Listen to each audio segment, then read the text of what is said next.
Mesdames et messieurs, bienvenue à cette conférence organisée par les équipes populaires et le MOC du Brabant Wallon. Alors, TTIP, TPCI, TAFTA, GMT, AMT, non je ne parle pas en langage codé, ce sont tous des sigles un peu obscurs qui désignent un projet de traité entre les États-Unis et l'Europe et qui se négocie en secret. Heureusement, il y a des fuites. Le but de ce traité pour un grand marché transatlantique est de supprimer tous les obstacles réglementaires qui nuisent au commerce, en particulier des multinationales.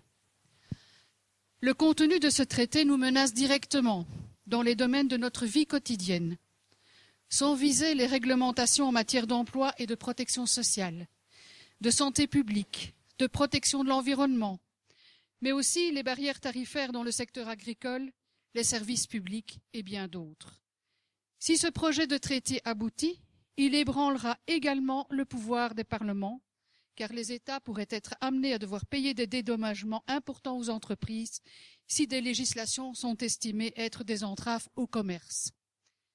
Ces dangers, ces enjeux importants, Raoul Marc-Genard est ici ce soir pour vous en informer, pour nous en informer. Lorsqu'on est informé, on peut faire deux choses, soit baisser les bras avec fatalisme, soit se mettre en mouvement avec d'autres pour protester, faire pression pour que ce projet n'aboutisse pas.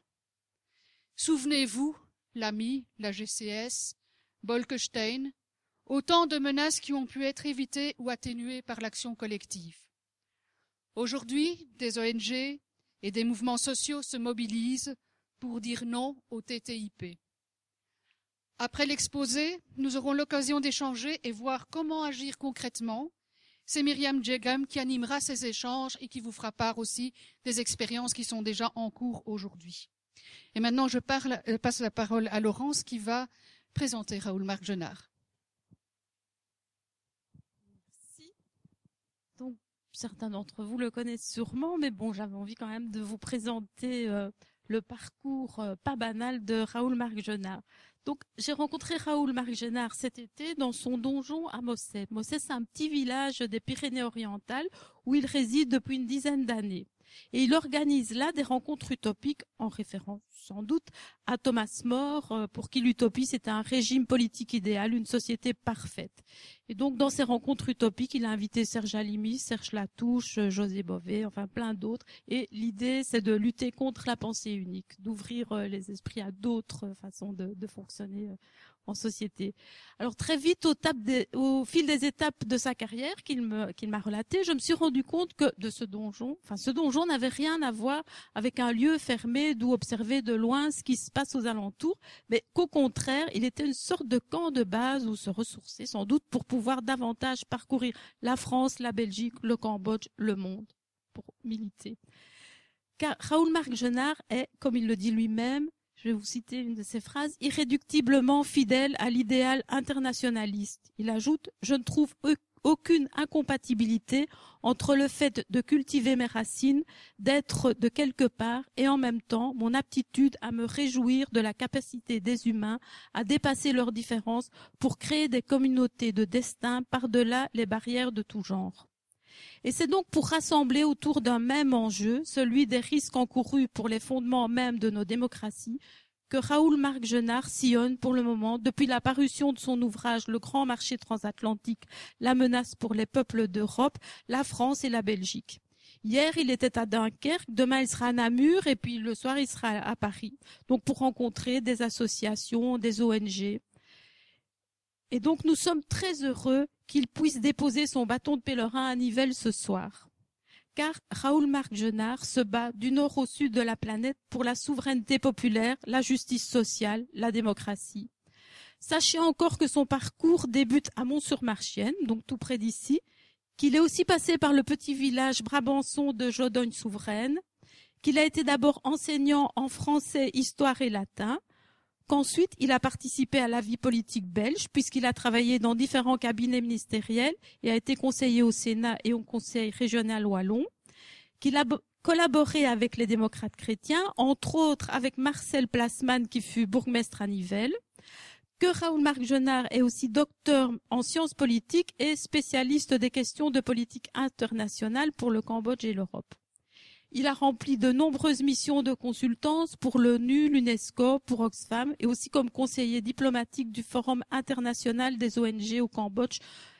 Et entre autres, il a participé au tribunal chargé de juger les dirigeants Khmer Rouge. Il dénonce depuis de nombreuses années ces traités de libre-échange des biens, mais aussi des services, et connaît très bien les mécaniques de ces machines mues par les grands groupes industriels et financiers qui n'ont de cesse de faire régner leurs diktats sur les législations et les réglementations des États qui constitueraient des obstacles à la libre concurrence. Donc Raoul Marc-Jenard est aussi collaborateur au monde diplomatique, auteur de nombreux ouvrages sur le Cambodge, sur l'Europe, sur l'OMC. Il a non seulement écrit des livres qui dénoncent en se basant sur une analyse très fouillée et une connaissance de terrain très pointue, mais il porte aussi ses livres au cœur du débat en acceptant des invitations telles que celles que le CIEPMOC et les équipes populaires lui ont lancées assez récemment. Mais il est aussi un grand spécialiste de Malraux. Il a d'ailleurs participé à l'élaboration de l'ouvrage consacré à celui-ci par la Pléiade. Et il est aussi un grand admirateur de Jean Jaurès, homme politique socialiste français, fondateur du quotidien L'Humanité. Et il reprend aussi une phrase qu'il aime particulièrement de Jean Jaurès, qui dit « Nous savons très bien que la société capitaliste est la terre de l'inéquité et que nous ne sortirons de l'inéquité qu'en sortant du capitalisme. » Une citation qui a plus de 100 ans et qui peut apparaître totalement visionnaire au moment où, si l'on y prend garde, on verra nos acquis sociaux peut-être sacrifiés sur l'autel du grand marché. J'ai aussi envie de vous lire une autre phrase qui est celle de Rosa Luxembourg et que Raoul Marc-Jenard cite aussi avec grand plaisir. Et une phrase qui dit « Ceux qui ne bougent pas ne sentent pas leur chaîne ». Et donc, je me dis que si vous êtes ici ce soir, on peut supposer que vous craignez d'être enchaîné par cette gigantesque toile planétaire du libre-échange. Nous allons donc en savoir plus. Et merci à Raoul Marc-Jenard et merci aussi à Myriam Djegam qui vont nous permettre d'y voir plus clair ce qui se trame dans l'ombre.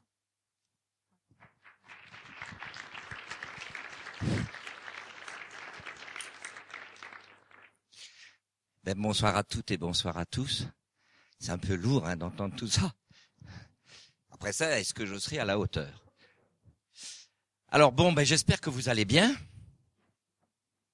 Et j'espère que ce sera pareil dans 2 heures. Parce que, malheureusement, ce dont je dois vous parler, ce n'est pas amusant. C'est même très inquiétant et très dangereux pour notre avenir, celui de nos enfants et des générations qui viennent.